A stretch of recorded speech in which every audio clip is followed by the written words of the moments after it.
Monsieur le président, mesdames les ministres, madame la rapporteure, madame la présidente de commission, mes chers collègues, la proposition de loi que nous examinons aujourd'hui s'inscrit dans la continuité de la précédente législature, durant laquelle, sous l'impulsion de la majorité socialiste et particulièrement de Laurent Grandguillaume, a été lancée l'expérimentation Territoire zéro chômeur de longue durée.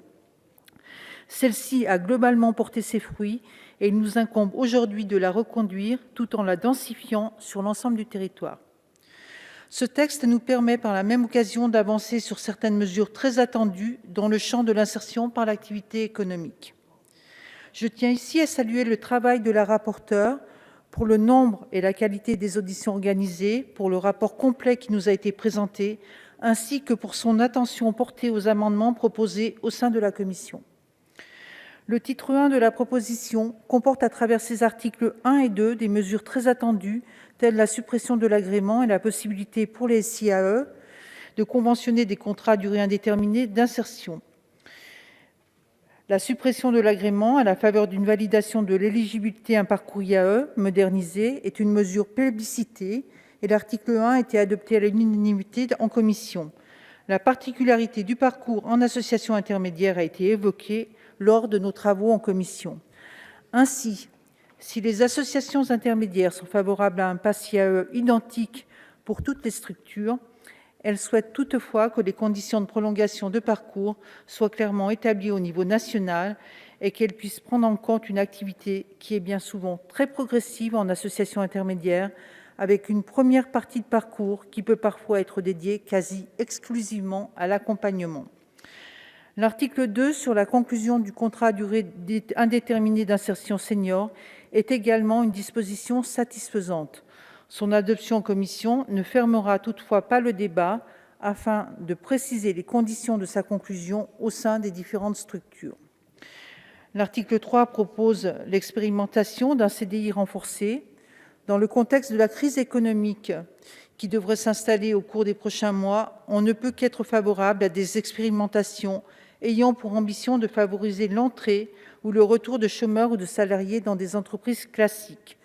Toutefois, il convient de définir précisément les publics visés afin de s'assurer que ce dispositif supplémentaire ne se juxtapose pas à d'autres offres, mais produise l'effet levier escompté. Le titre 2, permettant la reconduction de l'expérimentation Territoire zéro chômeur longue durée, était également attendu. Le dispositif a fait ses preuves sur certains territoires, il a montré ses limites sur d'autres. Il s'agira, dans le cadre de la seconde expérimentation, de tirer profit des enseignements pour conventionner de nouveaux territoires sur des bases plus solides. La Commission a souhaité maintenir l'indépendance actuelle des EBE vis-à-vis du service. Maintenir l'indépendance actuelle des EBE vis-à-vis du service public de l'emploi pour valider l'éligibilité des publics. Au moment où l'on simplifie la validation des parcours IAE, il convient de laisser à l'EBE la latitude sur cette question et ne pas rigidifier inutilement l'expérimentation.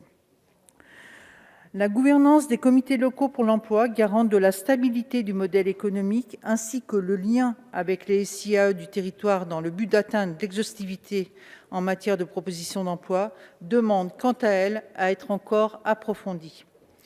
Si les débats se concentreront à juste titre sur les deux premiers titres, ce texte offre un véhicule législatif utile permettant de traiter diverses mesures de cohérence ou d'extension relatives à la loi du 5 septembre 2018 pour la liberté de choisir son avenir professionnel. Le contexte socio-économique qui s'ouvre en cette rentrée n'est pas réjouissant et inquiète bon nombre de nos concitoyens. C'est pourquoi il est de notre responsabilité de nous saisir de toutes les opportunités permettant d'atténuer les effets de la crise. Dès lors, ce texte qui vise à lutter contre la privation durable d'emploi et à renforcer les modalités d'accompagnement et d'insertion revêt une importance particulière. Les débats extrêmement denses et précis en commission témoignent de l'engagement de l'ensemble des députés de tous les bancs sur cette grande cause qu'est l'emploi des plus fragiles. Nous ne doutons pas que la séance qui s'ouvre sera l'occasion de confronter nos points de vue, mais aussi de s'accorder sur l'essentiel et d'adopter cette proposition de loi avec une large majorité.